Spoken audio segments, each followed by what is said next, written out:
Quand on exerce dans les métiers de la création et du design, il existe une quantité infinie de façons de développer son activité. Entre 2013 et 2019, lors du développement de mon agence de branding design, j'ai testé des montagnes de choses. Présenter mes créations sur des portfolios en ligne comme Behance, créer un site internet, un WordPress, créer une page Facebook, un compte Instagram, s'inscrire sur des plateformes comme Malte, 99 Design, écrire des articles de blog, faire des réunions de networking, aller s'inscrire à un groupe BNI, enfin bref, j'ai testé un nombre incalculable de choses pour développer mon activité. Mais toutes ces techniques sont bonnes pour développer son activité. Mais le seul problème, c'est qu'on est de plus en plus nombreux à être dans les métiers de la création. On est de plus en plus de graphistes et nous proposons tous potentiellement les mêmes choses. Alors comment faire la différence entre toutes nos prestations ? Comment faire la différence entre tous ces graphistes qui se lancent et qui sont parfois des graphistes du dimanche et qui ne maîtrisent pas spécialement les métiers du design graphique ? Alors, à force de croire qu'il faut être partout en 2013, je me rends compte que je cours après le mauvais lièvre. Je me rends compte clairement que j'étais mauvais en relationnel, que ce soit pour tenir une conversation sur les réseaux sociaux ou pour tenir une conversation avec un potentiel futur prospect. J'étais vraiment mal à l'aise. Alors, il me fallait une solution et je me posais vraiment la question de savoir quelle était la solution pour me démarquer dans mon activité de designer. Est-ce qu'il fallait que je communique plus, que je fasse plus de choses que les autres? Et j'ai fini par décider de me concentrer sur une seule chose. Parce que j'étais pas commercial pour un sou, je manquais de confiance en moi clairement, il fallait que je trouve quelque chose pour faire progresser mon activité. Alors j'ai arrêté de m'éparpiller sur tous les fronts pour aller chercher le truc qui brille et qui me permettrait d'être plus vu que les autres. Et j'ai décidé vraiment de travailler en profondeur sur la qualité des prestations que je proposais. Et donc cette seule et unique chose que j'ai faite pour avancer, c'est d'être focus sur la création de logotypes à fort impact visuel.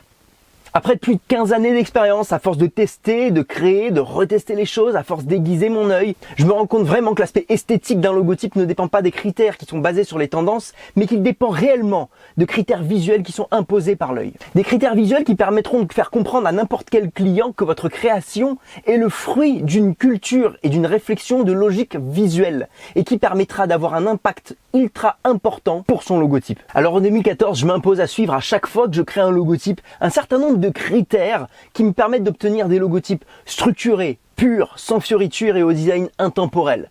Et qui plus est, je me rends compte que ce type de design, cette approche du design graphique, permet de toucher des clients qui sont prêts à payer des tarifs bien au-dessus de la moyenne, qui sont prêts à payer des logotypes bien au-dessus du type de client que vous allez pouvoir trouver sur 5euros.com ou sur des plateformes qui tirent les prix vers le bas. Et le comble en plus, c'est que quelques années plus tard, je me rends compte que ces spécificités graphiques, on les retrouve dans les critères des plus grands rebrandings des marques comme Volkswagen, comme TripAdvisor et même Rob Janoff, le fondateur du logotype d'Apple, sans le savoir, applique ces critères sur son propre logo. Je vous laisse imaginer la fierté quand j'ai vu ce type de création.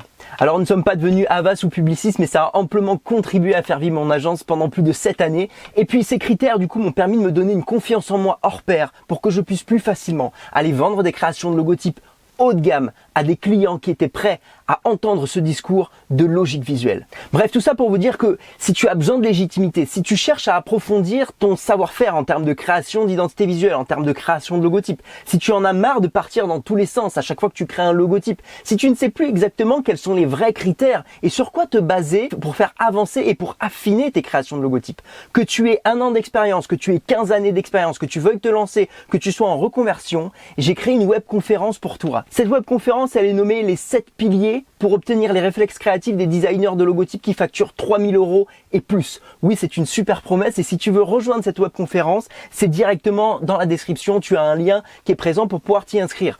Pendant cette masterclass en direct, je vais partager avec toi quels sont les critères graphiques des logotypes qui se vendent 5000 €, 10 000 €, 20 000 € et plus. On va voir ensuite pourquoi certains designers vendent leur logotype au-dessus de 2500 € alors que beaucoup de graphistes n'osent même pas facturer le prix de 500 € pour une identité visuelle complète.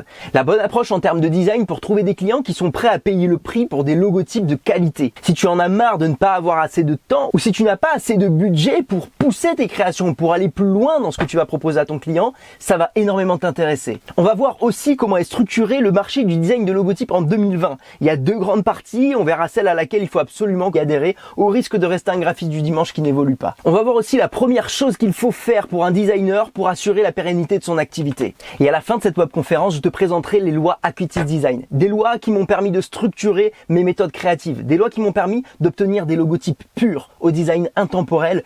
Et c'est cette approche du design de logotype que tu dois avoir pour vendre des logotypes haut de gamme. Donc je serai en direct et je répondrai à toutes vos questions sur cette nouvelle approche du design de logotype. Je vous retrouve très vite dans cette webconférence. Je vous laisse vous y inscrire, c'est directement dans la description. Salut à toi.